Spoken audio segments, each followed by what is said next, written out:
Hey there, you beautiful badass. Welcome to the Carrie Croft Show. I'm your host, Carrie Croft, delivering you stories that get you pumped up and feeling like the unstoppable savage that you are. So grab your coffee, put on your game face, and let's do this thing, baby. Let's get real here. Aging isn't always cute. Wrinkles, things sagging where they didn't before. Do I hate my partner or is this perimenopause? I've been there. And that's why I'm all about Donaldson.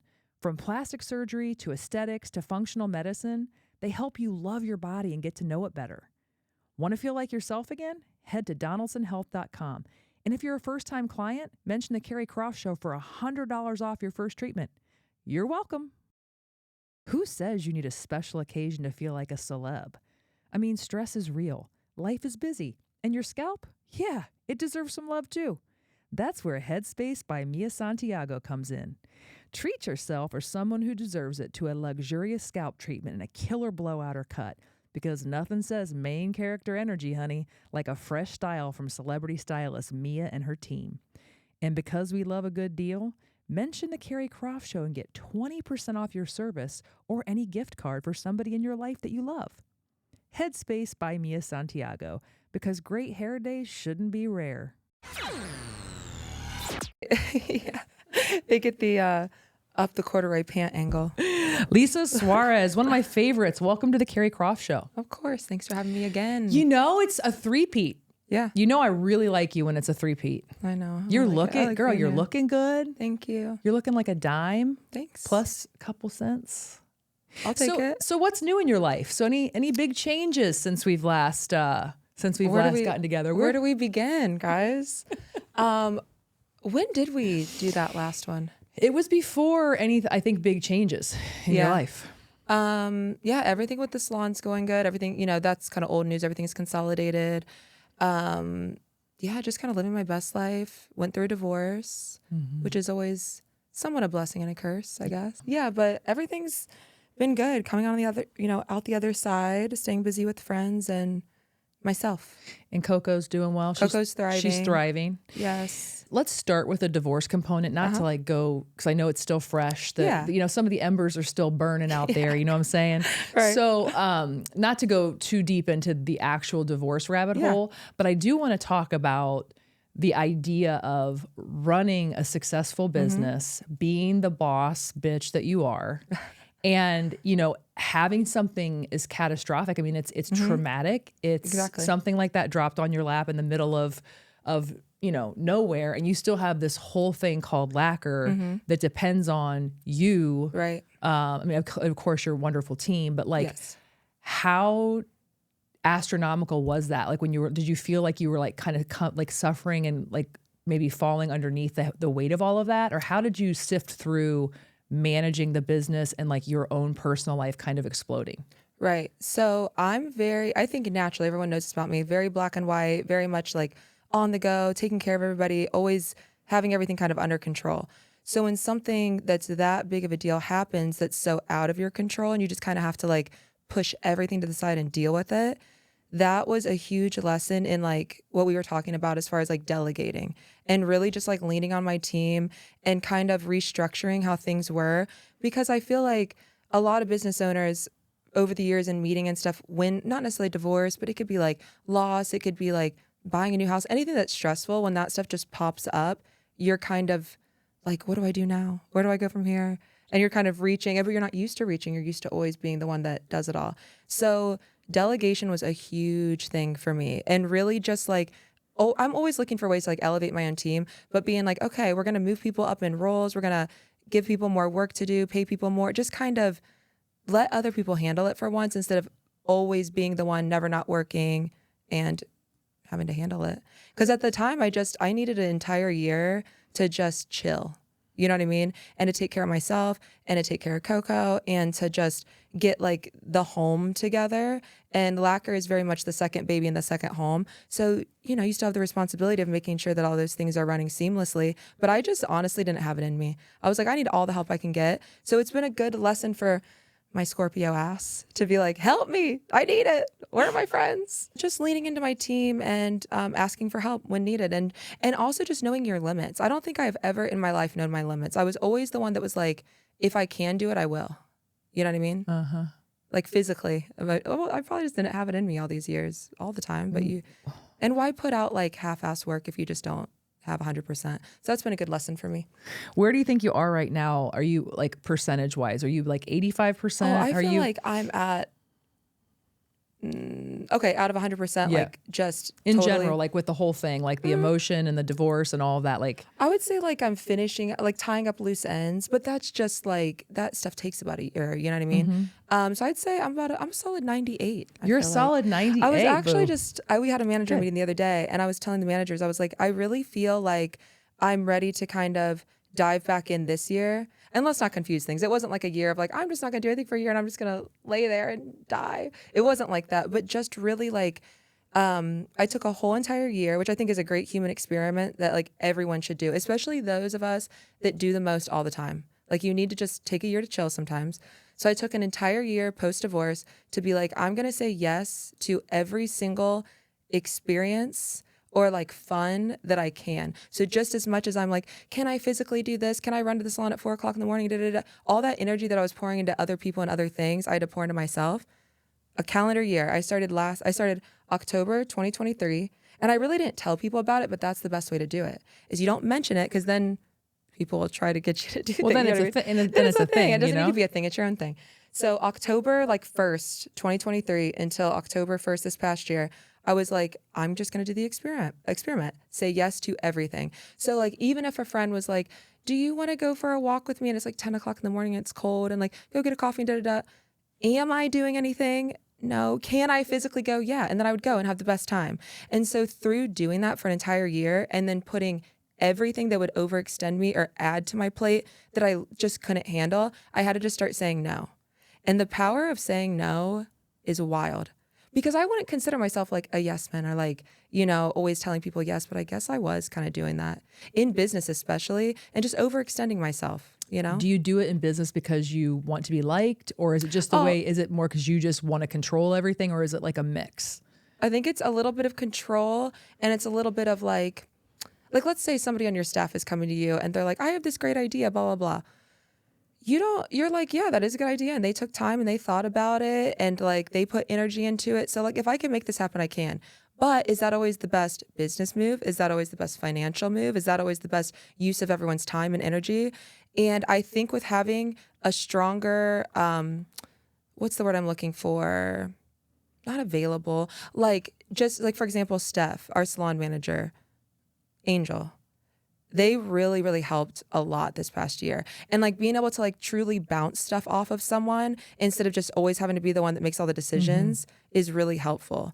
Because especially, and not always being around like-minded people and all this stuff all the time, of just like working more as a group with the management team instead of like, okay, let me get information from them, let me think about it, then I'm the one making the decision. It's more of like a collaborative effort now. You know what I mean? Yeah. And then through that, you can understand like better use of your time, things like that, better use of money, you know, because the team comes to you with ideas all the time. But just the other day, there was a really good idea that came through that I would love to, trust me, I'm the first one that would love to do this idea, which is great. So I don't want to give it away. Okay. But this is an investment to do this. 3 years ago, 4 years ago, 5 years ago, I would have been like, yeah, let's do it. I'll figure it out, as my eyes twitching and I'm up till 3 o'clock in the morning trying to make it happen. Now I just take 10 minutes and I'm like, let me truly think about this. On a scale of like 1 to 10, or this ladder of things that we need to get done, is this the smartest decision right now? No. And that's what my whole team has known since the jump for a decade, is it's never no, but it can be not right now. And that's okay. I actually like that. You know what I mean? Like it doesn't have to be, but I feel like a lot of people are like, no. And I never want to be like that, but I'm just trying to better use of time, finances, and energy. I do like that idea of like prioritizing things on the ladder and being like, okay, yeah, maybe next year, maybe 2 years from now. And that seems like common sense to somebody, but I feel like that's what's been interesting about business is it's just completely changing every year, and how I look at it is completely changing, and what I want to put into it and what needs to be put into it. You know, so last year it actually worked out kind of great with all that stuff in my personal life going on, that at the same time, we have so many OGs that have worked at Lacquer forever. we were just we needed like a coast year anyway. You know what I mean? I'm like, everyone's chilling. Everyone's great. Nothing's happening. We're all good. Yeah. And that's what was also interesting for me is I always feel like there needs to be change and there needs to be this and we need to be doing the most. But it's like, it was totally fine. Mm-hmm. Yeah. So I think that's a lesson just outside of business too. So speaking of business, and you're in this, this services industry, this is a hot poppin' industry. Lots of competition, lots of options out there. Yeah. You have definitely carved out a very authentic niche. Like when I posted my story the other day when I went in to get my brows done, and I was like, this place just oozes of authenticity. And that's the best way to describe you as a person and how it's transcended into your brand. And like, it's really cool the way you've been able to literally create this brand that is basically you. I mean, like your style, your vibe, your values, and it's like, it's everywhere. But my question to you is like, I know it's dog eat dog out there, and I know that things are constantly changing. So for this wild ass world we're in right now where everything is expensive, So expensive. product is skyrocketing, astronomical. Like give me like, for somebody who is sitting at home and they're a little baby and they're like, oh, my dream someday would be to, have a salon loft or be a massage whatever. What are you seeing out in the streets that could maybe help someone? So my best advice for somebody because I get emails like this every week, right? Of someone that's fresh out of school, right? So what I would tell them is do not under any circumstance, and I know people do it all the time and sometimes it works, sometimes it doesn't. But my OG advice would be do not run off to a loft. I feel like a lot of people do that. I feel like it's just, it's what you see on TikTok and Instagram and it's like, oh, cute, I get to decorate my own spot, I get to do my own thing. But there is nothing like first starting out and learning off of others. Like getting into a shop, seeing how like customer service works and just like the flow of your day and booking people. Yeah, customer service is the biggest one. Because when you're on your own and you've never worked in the beauty business and you get thrown into it, it's a lot. Like there's going to be a time, the very first time a client makes you cry or that you're flinging and you haven't eaten lunch and blah, blah. So it's nice to have people to like bounce off of and learn off of and kind of, get your feet wet and figure it out before you go out on your own. And that doesn't have to be years and years and years, but I'm seeing like an uptick there was a little bit of that where everybody was jumping to lofts and then it wasn't a success because obviously you're straight out of school. You're still a little baby nail tech or a baby esthetician and it's so expensive. And I just don't think that they knew what they were getting into. So a lot can still be learned from like mentorships and like, just learning off of others. I mean, I guess I would think too, being somebody out there who's very ready to go and like wants Excited, it now, which is great, but it's really cart before the horse to go and rent a salon loft that's not going to be cheap. Yeah. And then you don't have your book of business built yet. Right. So but that was happening a lot. I was seeing that a ton. So you did see that, like people getting a loft for a little bit and then subletting and things like that. And that's very different than people being in this industry for a couple of years and then doing a loft situation because they have it down. But yeah, a fresh person out of school, go learn and get better. And also I always tell people to hone into some things, you know what I mean? So if let's say you're an esthetician, there's so much you can do. You can do lashes, you can do facials, you can do waxing, you can literally do everything. So get into a salon that does a lot and then figure out what you loved and then get great at those things. And then that's your specialty. And then that's how you get your clientele and everything else follows. But I think there's just a lot of energy in the beginning, which is great. Like, don't we all miss energy? I wish I had energy some days. So, but you can pour that energy into like your own branding and social media and like all that stuff, and yeah. What else are you seeing in the industry in terms of maybe something that's worked in the past isn't working anymore or ways you have to sort of acquiesce or pivot? Okay. So kind of on the same lines of like lofts and all that stuff, you're seeing an uptick, especially I'm going to say post-COVID, which is kind of wild to think that we're so far out of it now, but like salon expenses hit very hard during that time. So now what you're seeing is people that maybe did a loft for a while and stuff, people are coming back to salons. But I think that's also that whole work-life balance thing that we all collectively as human beings realized and worked on is maybe some people are like, yeah, I like doing my own thing and whatever, but it's really expensive. And I kind of miss having a receptionist. And I kind of miss like talking to friends in the break room and showing people like the cool brows I did today. And I kind of miss the community, and kind of missing going to work and then going home and not having to like Run my own business. Run your own business. Yeah. And And there's nothing wrong with that. I think that no.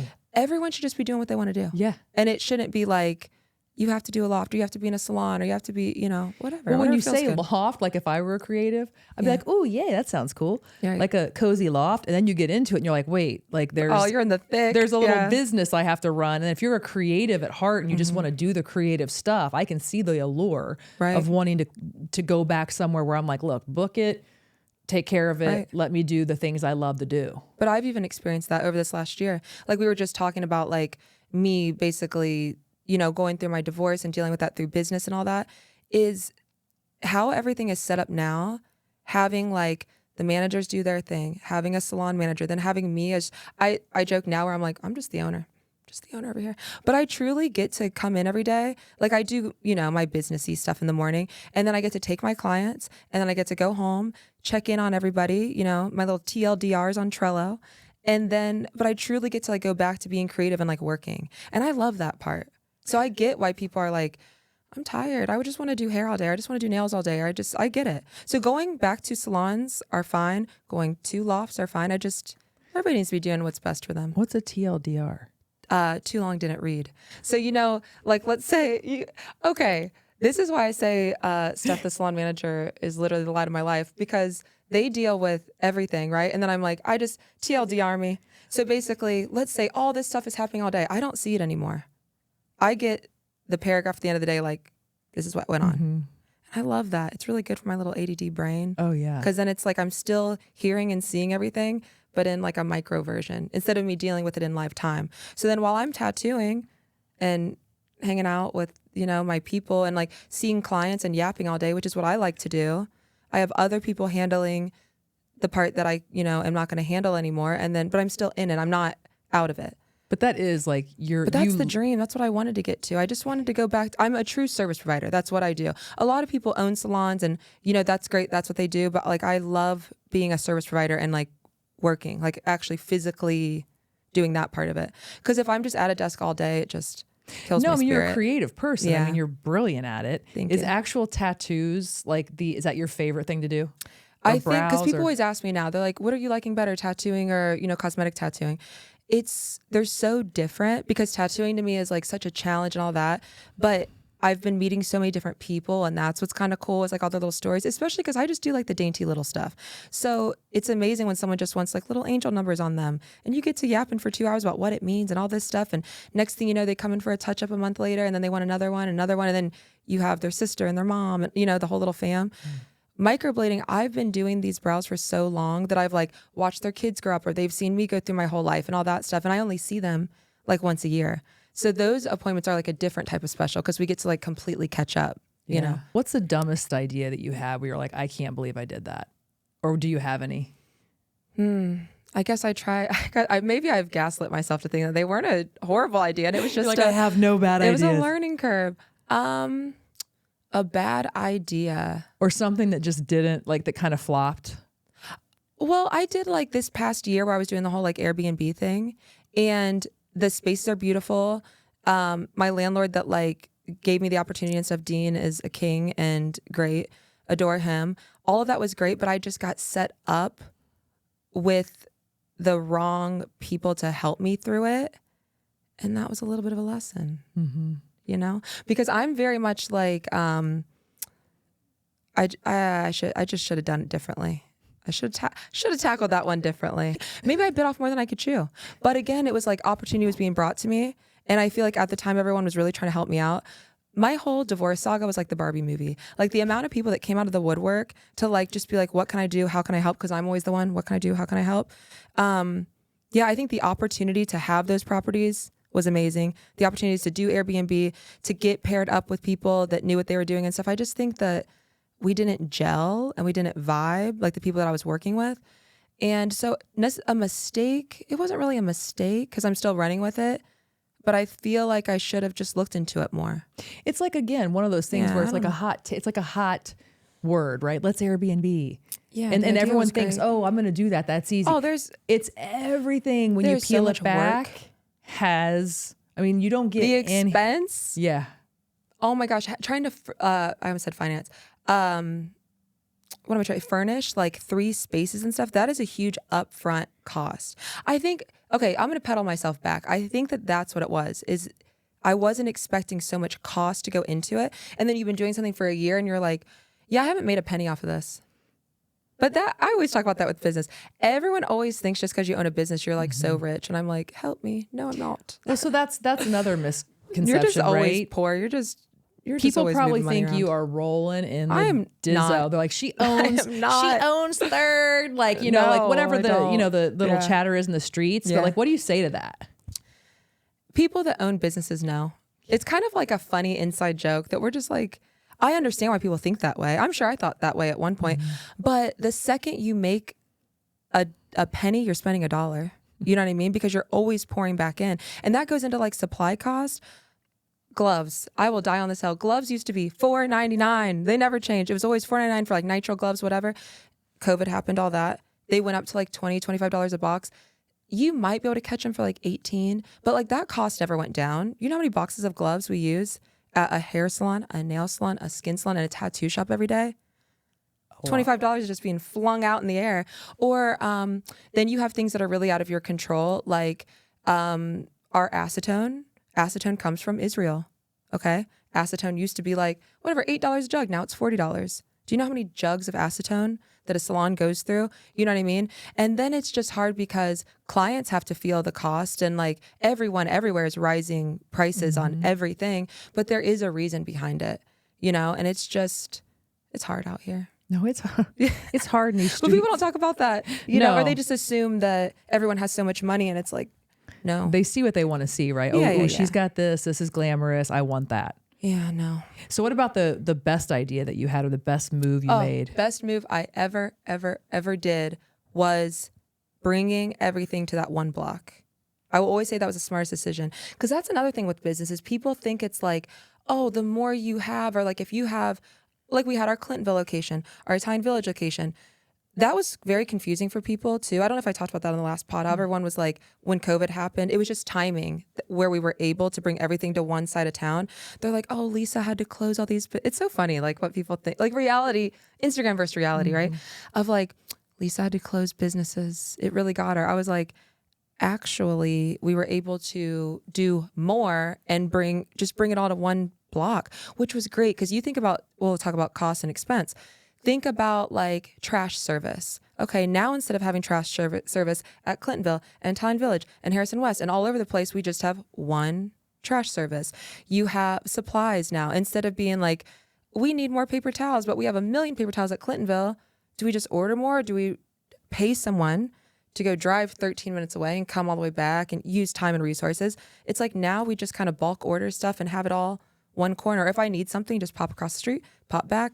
Or a receptionist being able to be like, oh, I can cover here. I'll go across the street for this shift, you know, or like the salon manager stuff, you know, being able to bounce around. It's just best idea I've ever had. No, it really is. And so now I get hit up all the time of like, Lisa, we have this opportunity at Easton. We have this opportunity downtown. And I'm like, I don't want to hear another opportunity. Unless it is on 3rd and Michigan, I don't even want to hear about it. Yeah. Because now it's like a cozy little hub. Oh, for sure. And for clients, gone are the days, and going down to one phone number instead of location numbers. So now when a client, this happens literally multiple times a day, because they'll park on Michigan and then come into the hair salon and they're like, I'm here for a nail appointment. And everyone's like, oh, right next door. Instead of, hey, actually, you went to the wrong location and now you're going to actually miss your appointment because you have to go drive in traffic all the way across town. And by the way, you missed your appointment, so here's your IOU. Like, it's kind of like, now it's like, oh, right there.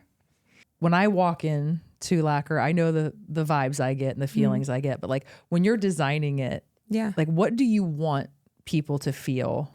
So I do get asked about the look and the design a lot, and it sounds pretentious is the first word that came to my head, and that's probably not what I mean.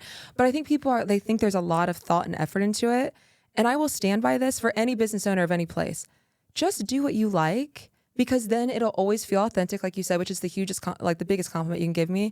And you'll always dig it.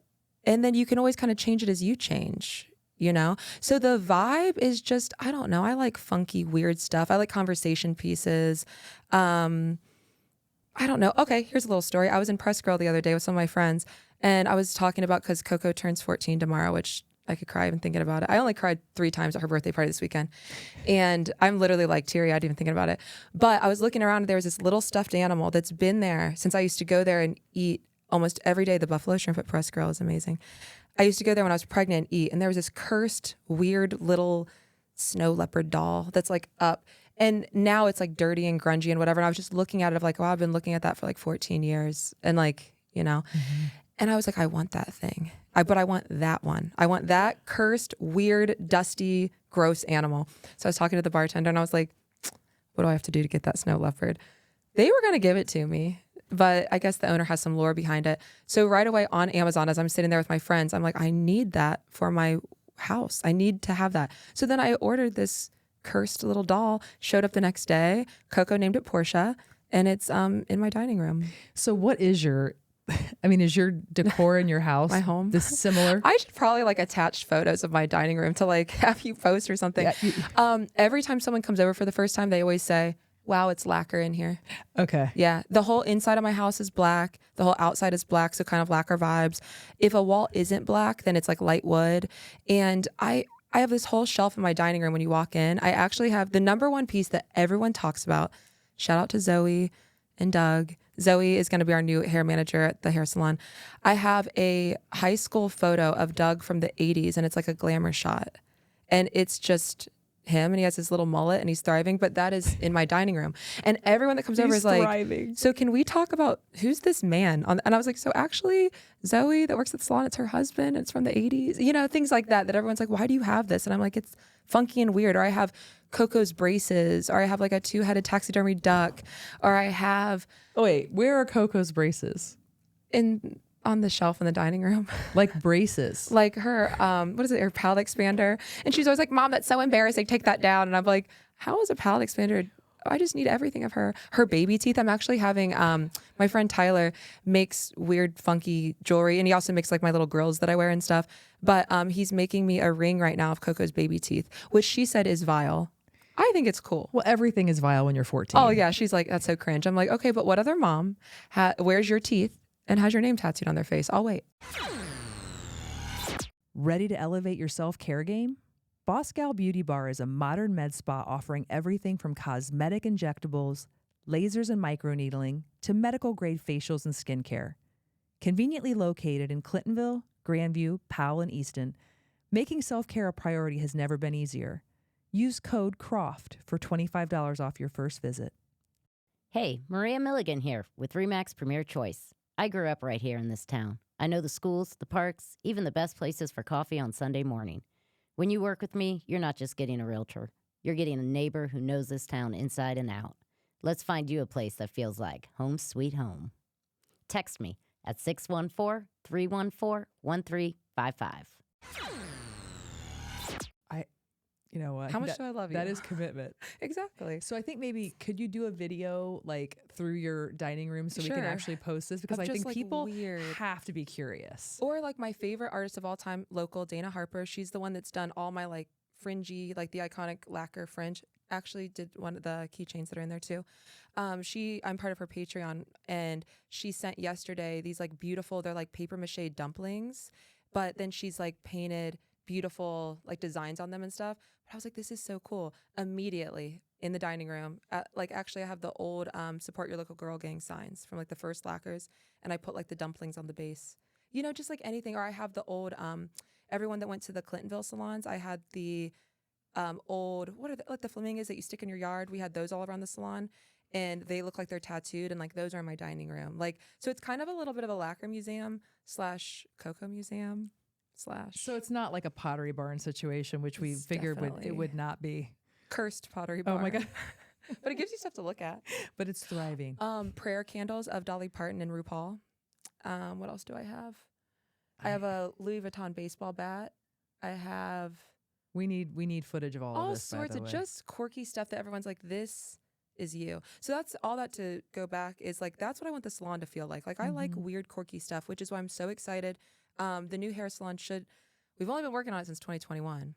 That should be coming soon. I'm going to say by spring. And so then we'll be able to scooch hair over there, make nails one big one again, like the old school building. And so I'm excited to kind of like have lobbies again and like be able to like bring in the weird kooky stuff. Do the thing. That's my favorite. I love having like the community spaces. And I mean, there's nothing like it. Yeah, and just having somebody sit there and you're waiting to like for your nail appointment. You're like, is that a walrus on the wall? What is going on here? But it's eye candy everywhere. And again, it's unlike anything else. But it's all just stuff that I like, that I think is cool and interesting. And if you dig it, you dig it. And so I say, yeah, just lead with what you like. Yeah. You know, and you can get inspiration from, I save things on Instagram all the time or I was even talking about like that table that you have there. I think that's so cool. But that might be something that I'm like, oh, in the back of my head, you know? But then I'd also have like a weird baby doll on it probably or something. Maybe CoCo's braces in the middle of the lobby at the salon. So what is it like in this Columbus community having this successful, different We just stay in our space? own little spot. But I mean, are people supportive in this industry? Are they kind of like die hard? Is everybody territorial? Or do you just find cool people within it and then dicks within it? Kind of like anything else. If anyone's been a dick to me, everyone in Columbus at this point knows, who cares? Yeah, you don't. I'm so just like, we only get to, not to be corny, but like, we're literally just spitting on this rock. Mm-hmm. None of this matters. You know what I mean? Like, we're just chilling. So I just like to protect my peace. So anything that is like negative or like dramatic or whatever, I'm just like, I'm 37. All I want to do is come to work every day and make sure that the door is still open every day for all these people to work and do cool shit. And then I go make tattoos all day. And then I want to go home and I want to hang out with my kid. And then I want to like smoke a J by my fire and like watch Housewives and like wiggle my toes in bed. That's what I want to do. So I don't have time for it. I just do not have time for people to like poke me or to be like to care. And then I've found the coolest people in this industry too, like other salon owners and people that have become really good friends of mine. Like my friend Nona is like one of my best friends and she owns a salon in Grandview. And it's like people are like, you go to a salon in Grandview to get your hair done. And I'm like, I love being a client. I have my friend Jamie, so talented. She's at this spot like off Broad Street. She does my nails.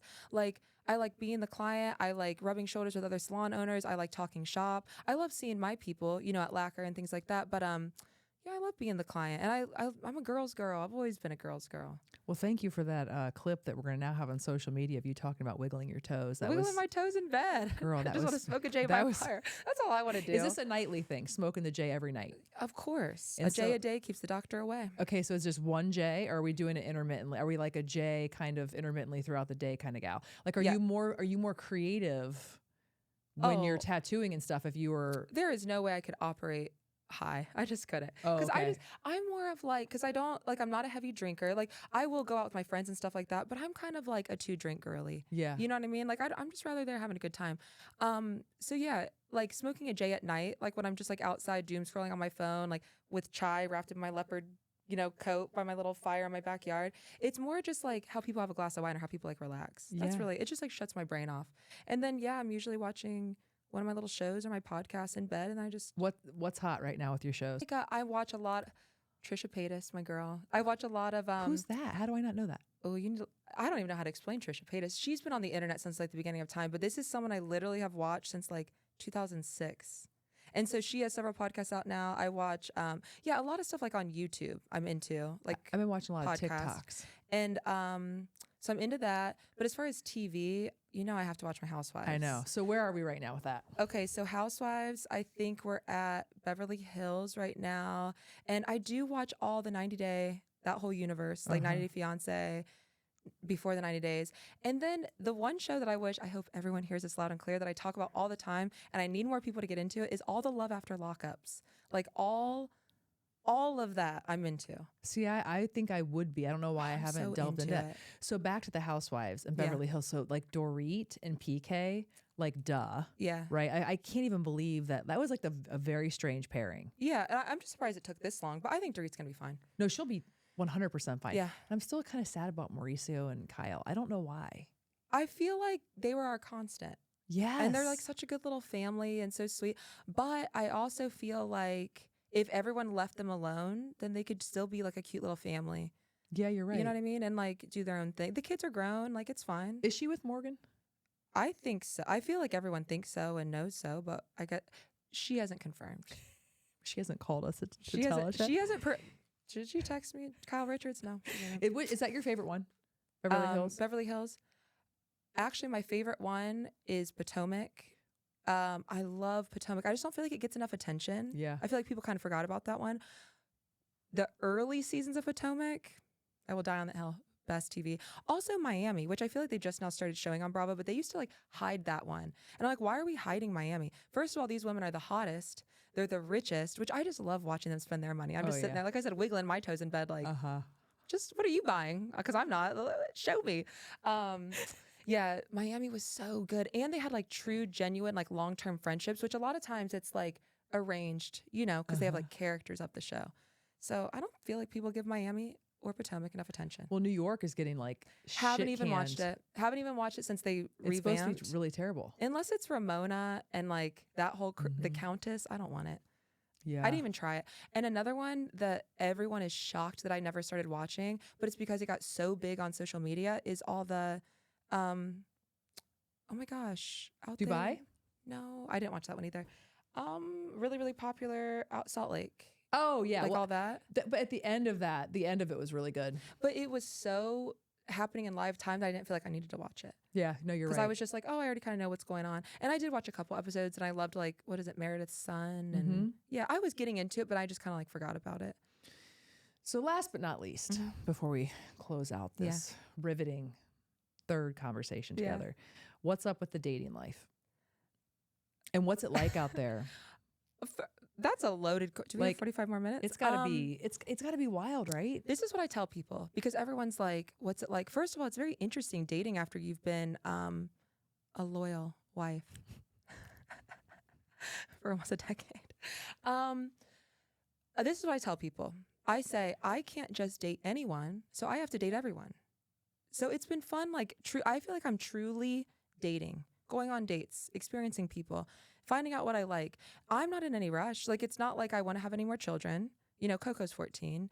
I think she'd kick me out if I ever had another child. You know what I mean? So it's not like I have a sense of urgency of like, I need to find a partner. I need to have a baby. I want to be married. I would love to be married again. I love being a wife and being married and monogamous and all that stuff. But there's zero sense of urgency. So I feel like I'm just like taking my time. I'm dabbling. I've met amazing people. I have hilarious stories that should be like a Carrie Croft After Dark. Hilarious stories. But I've had some of the best, amazing dates with amazing people that just like I didn't click with. You know what I mean? Long term, obviously I'm single. It's been an experience, but it's been like fun. I'm having fun. What's like one that sticks out that was wild? A bad story? One that you can tell on the... I don't even know how I could tell it short because my friends love this story, but I'll give you a tidbit. How do I even start?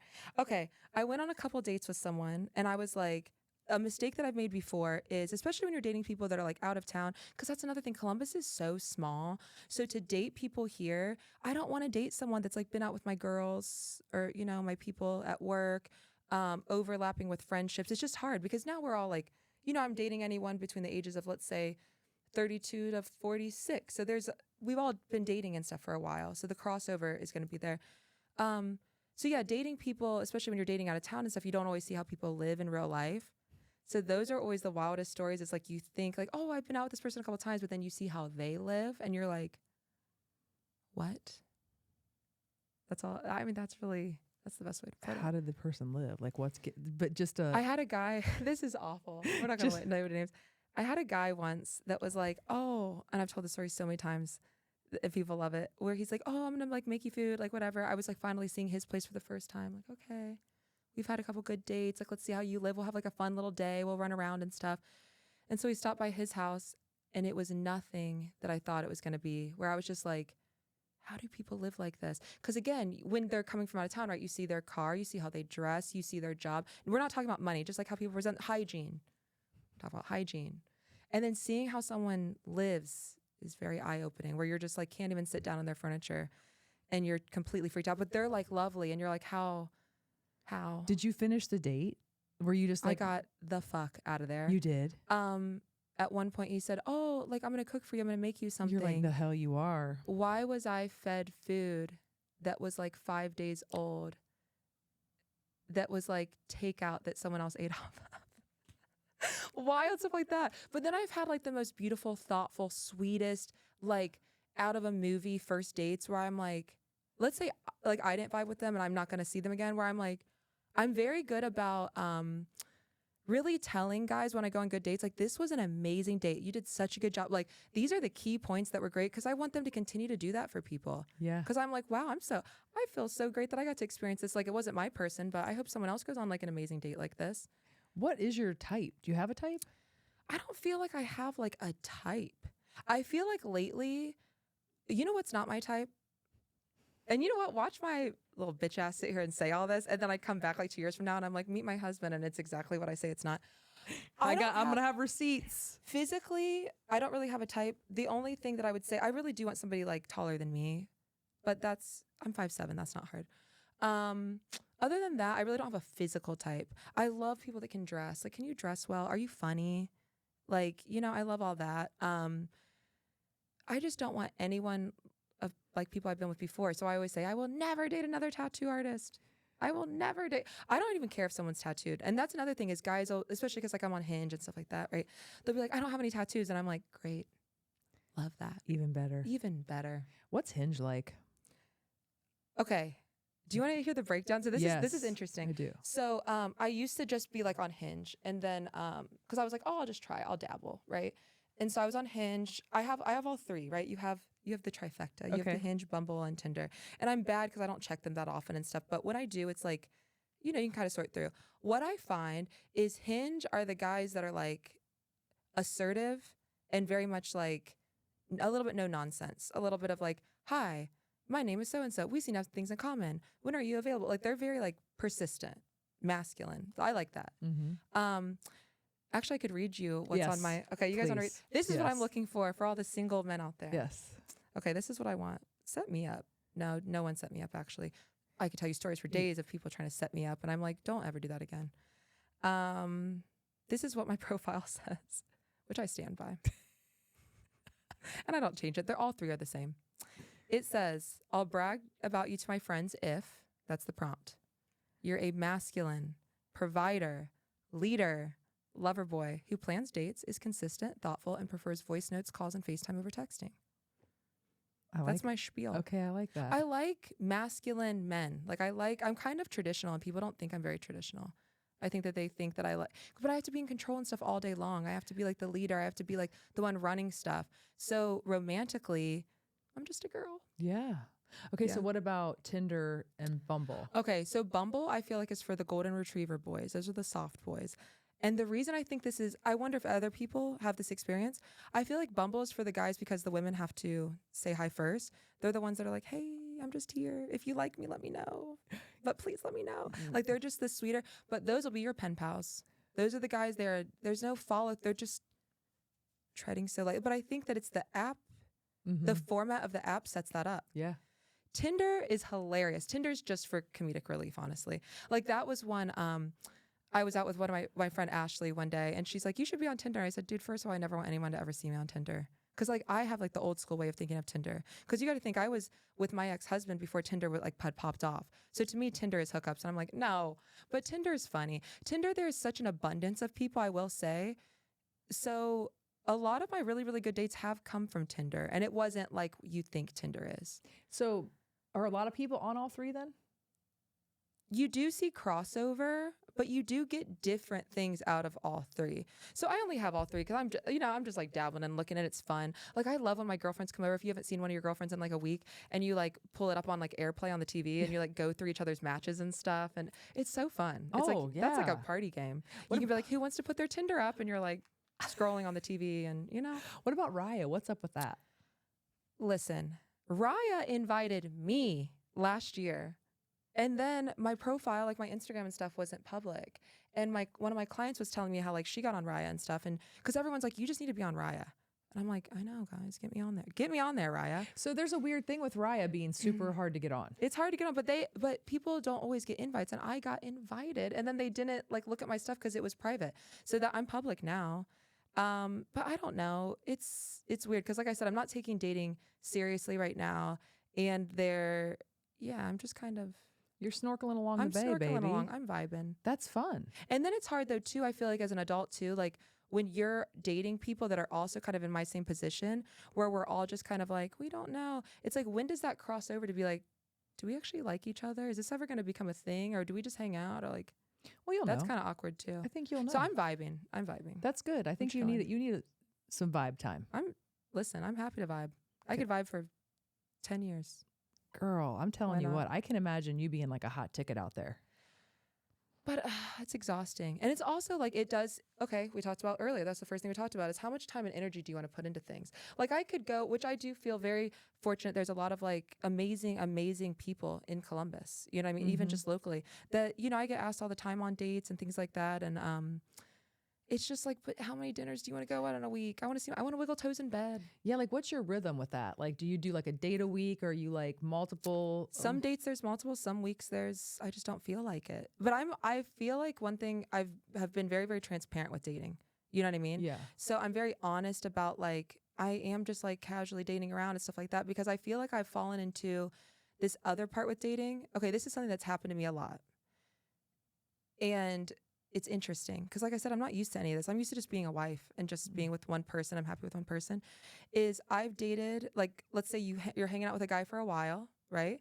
And then all of a sudden, and I'm talking about a while, might just be like a couple weeks where you're seeing each other consistently. Right away, they want you to be like their girlfriend. Like they want to be in a relationship. And I go, okay, no, because that's too fast. And I do believe in the 90-day rule. Like I feel like if you're talking to a guy and he only wants to talk to you and he only wants you to talk to him and he wants to take you off the market, right? Because what guy wants to pursue someone when they know they're pursuing other people? You should be trying to do a great job and communicate that you only want to see each other. That's how I feel like that should be normal, but that's not. People just don't. Okay, so I get these guys. They only want to see me. They're very vocal about that. I want you to be my girlfriend. I say, so I'm dating around and we have to see how this like 90 days would go. Like, can you be consistently consistent and everything go well for 90 days? They never last that long is the problem. Like they make it like a couple days, maybe 10 days before they start acting up. You know what I mean? But I just don't want to have several committed, like I don't want to have like a boyfriend, then you see me 6 months from now, oh, I broke up with him, I'd rather just continue to date around and feel people out versus like being in a relationship. The day you guys see me in a relationship with somebody, just know we've probably been hanging out for a very long time, and that is like the prize person. Over 90 days. Over 90 days. Okay, so That's to smart. go back to that, I'll be like, okay, let's see where things go, and maybe I stop talking to other people, let's just feel each other out, right? They say, this has literally happened, Carrie, like 5 times. I'm not talking to anyone. I promise. Okay. I am. You don't have to, but thank you for letting me know. So they're trying to be honest, right? And be like, I'm not. Then a guy will say, here's my phone. Look, which is triggering as fuck. Look through my phone. I'm not talking to anybody else. No, thank you. I don't really feel like we need to go through each other. Like, I don't need to look at your phone. No, really. Literally, Carrie, 5 times this happened. Look through my phone. Look. I'd rather not. We're just dating. Finally, I do because they're begging me. What do you find?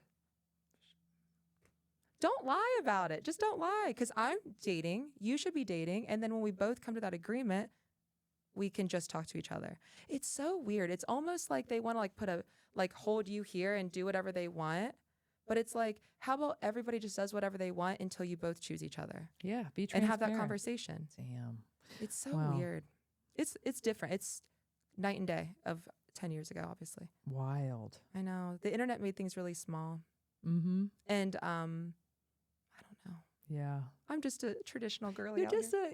you're Just a girl. just a traditional So one girly. day, no rush. With like, you don't look like a traditional girly, but I love the fact that you I are. think men are a little terrified of me. You're like a, what did somebody say about me the other day? You disrupt a bias. Yeah. Because like somebody looks at you and they think one thing. Oh, but I'm completely different. Do you cook? Yeah. you- Like I enjoy cooking and stuff, but it's just Coco and I. So we Yeah. like make easy stuff. Like I'm not, I Yeah. always say I make reservations. Oh, there you You know what I go. mean? There But you no, go. I don't mind boo-boo. cooking. I like enjoy cooking, but am I gonna like make my own bread? Yeah. No. I mean that's cool. Hell no, I'm busy. Yeah. But I think people like, I'm not trying to do all that. Yeah. I'm not trying to be like a trad wife. That's a whole side of TikTok. No. All right. Well, Lisa, it sounds like you're in a very, very good place. Yeah. And I just can't wait to see what else happens I know, with I'm you excited and for next year. Lacquer. And I know 2025, I think there's going to be some good. My energy's back, feeling good. Yeah. I'm ready to pour into it, do some cool stuff. Yeah. bring some new things. Thank you for always just being so supportive and for coming back again. And I'm definitely going to have you on. Don't worry. You're a cameo. You're going to be. I'm happy to be a cameo. I love it. Let's check in. All right. Thanks, Lisa. And if you're still out there following your girl, follow me on YouTube, Spotify, Apple, or wherever you get your podcasts. And until next time, go make an appointment at Lacquer. Get your brows done, get a tattoo, whatever you're going to do. Go to Lacquer. She owns third, you know what I'm saying? And keep moving, baby. Like the whole block.